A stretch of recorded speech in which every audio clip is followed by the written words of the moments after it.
ආයුබෝවන් අපි අද බස්බූස හදන්නයි යන්නේ. අපි බලමු මොනවද ඕන වෙන්නේ කියලා. රුලන් කෝප්ප 2යි, සීනි කෝප්ප 1යි, කිරිපිටි ග්‍රෑම් 75යි, උණු වතුර කෝප්ප 1යි, බේකින් සෝඩා තේ හැඳි භාගයයි, වැනිලා තේ හැඳි 1යි, ලුණු ස්වල්පයක් ඕනේ. සීනි සිරප්පයක් හදාගන්න අපිට වතුර කෝප්ප 2යි, සීනි කෝප්ප 2යි, දෙහි යුෂ ටිකක් ඕන වෙනවා. දෙහි තේ හැඳි එකක් වගේ ගන්න. මුලින්ම පිරිසිදු භාජනයකට අපි රුලන් ටික එකතු කරගන්නවා. ඊළඟට අපි සීනි ටික එකතු කරගන්න ඕනේ. සීනි කෝප්ප 1යි. මෙතන රුලන්, සීනි, වතුර මැන ගැනීමට මෙෂර්මන්ට් කප් නැත්තම් පීරිසි අඬු කෝප්පයක් වුණත් භාවිතා කරලා මෙෂර් කරගන්න පුළුවන් ඔයාලට. ඊළඟට අපි හොඳට කිරිපිටි වලට උණු වතුර මිශ්‍ර කරලා හොඳට දිය කරගන්න ඕනේ පිටි කැට නැති වෙනකම්ම. හොඳ උක්කු මිශ්‍රණයක් සාද ගන්න ඕනේ.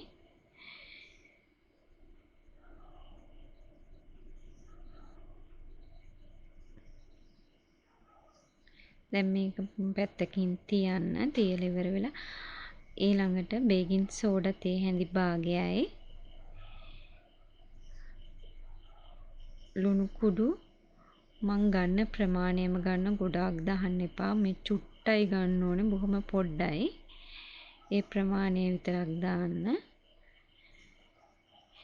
එහෙම දාගෙන අපි මේක හොඳට කලවම් කරගන්න ඕනේ මිශ්‍රණය.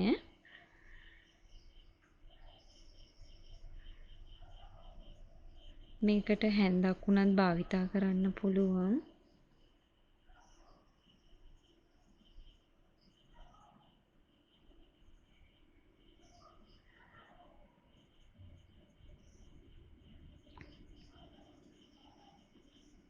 ඊළඟට අපි සාදාගත්ත කිරි මිශ්‍රණය, උකු කිරි මිශ්‍රණය දාගන්න භාජනයට.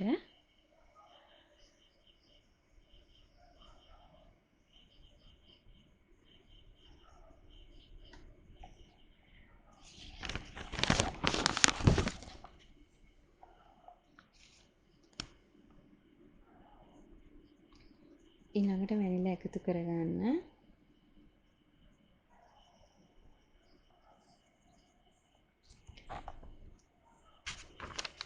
දැන් හොඳින් මිශ්‍රණය කලවම් කරගන්න.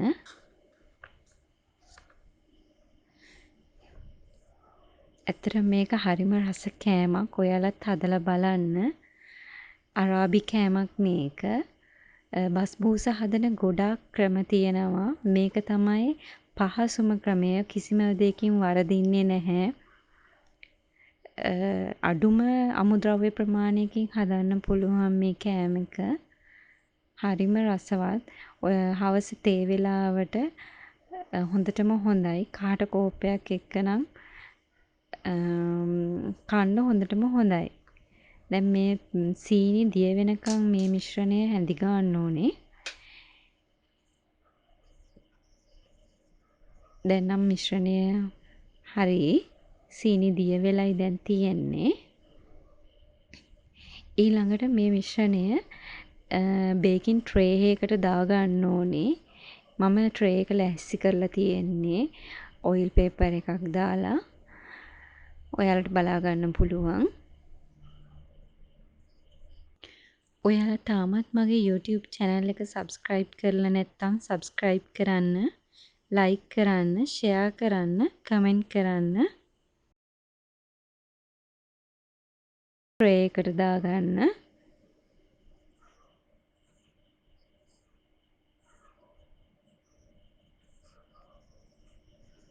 ඊට පස්සේ අපි මේ මිශ්‍රණය පැයක් විතර මේක වහලා තියන්න ඕනේ. දැන්ම බේක් කරගන්නේ නැහැ. පැයක් විතර මේක තියෙනවා. ඊළඟට අපි බලමු සීනි සිරප් එක සාදගන්නේ කොහොමද කියලා. භාජනයක් ලිපේ තියලා සීනි කෝප්ප 2යි. ඒකටම වතුර කෝප්ප 2කුයි දාගන්නවා.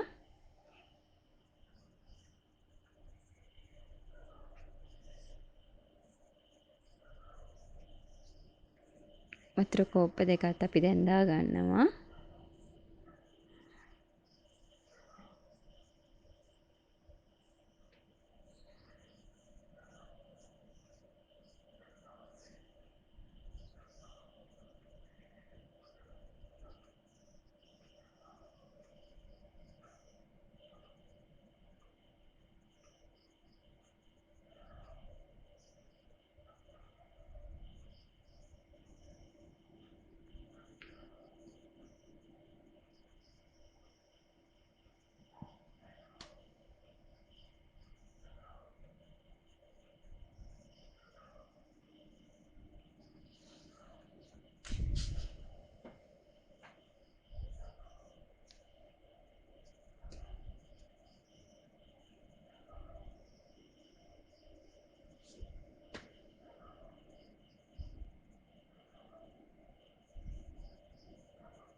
සීනි සිරප් එක හදාගෙන ඉවර වෙලා පැයක් ගියාට පස්සේ බලන්න පැයක් යන්න කලින් අපි oven එක ප්‍රීහීට් කරගන්න ඕනේ විනාඩි 10ක්. සෙල්සියස් අංශක 180ෙම ඔයාලා ප්‍රීහීට් කරගන්න.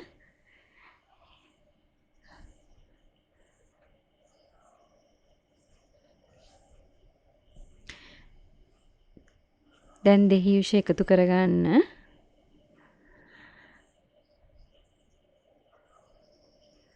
දැන් අපේ සීනි සිරප් එක හරි.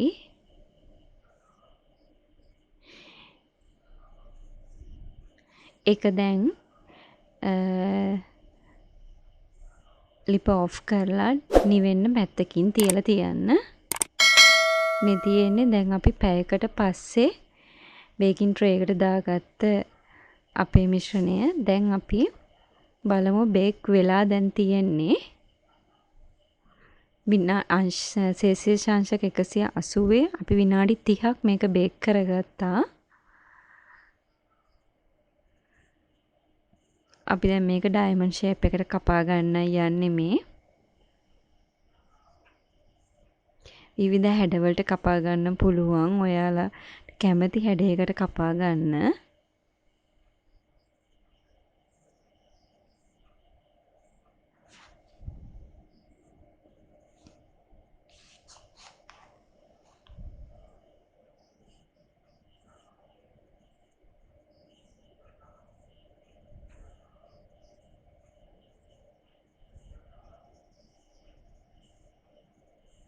අපි දැන් මේ කෑම එක හදලා තියෙන්නේ ගෙදර තියෙන අමුද්‍රව්‍ය වලින්නේ. ඉතින් ඔයාලට මේක සරස ගන්න ආමන් ඇට නැත්තම් ගෙදර කජු තියෙනවා නම් කජු හරි ගන්න පුළුවන්. එහෙමත් නැත්තම් මේ විදිහටම අපිට පිළිගන්නන්නත් පුළුවන්.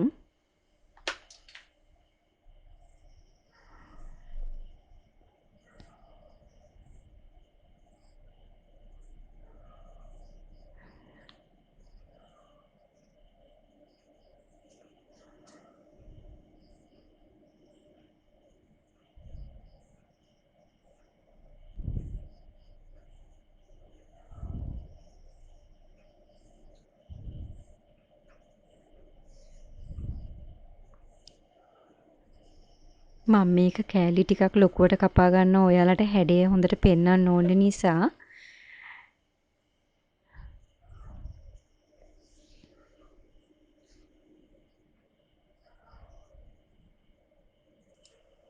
මේ තියෙන්නේ මම දැන් කපාගත්ත කෑලි. දැන් මම මේ ට්‍රේ එකටම සීනි සිරප් එක දාගන්නවා.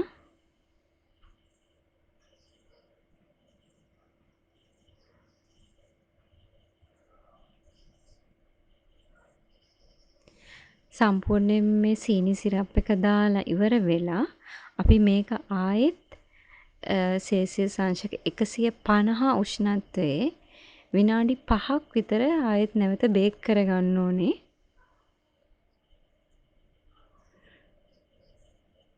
ඊට පස්සේ තමයි මෙහෙම අපි අරගෙන තියෙන්නේ.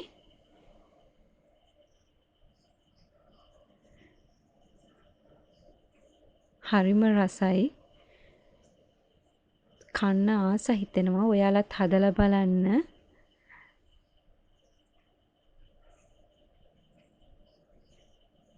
ඔයාලට සුබ දවසක්.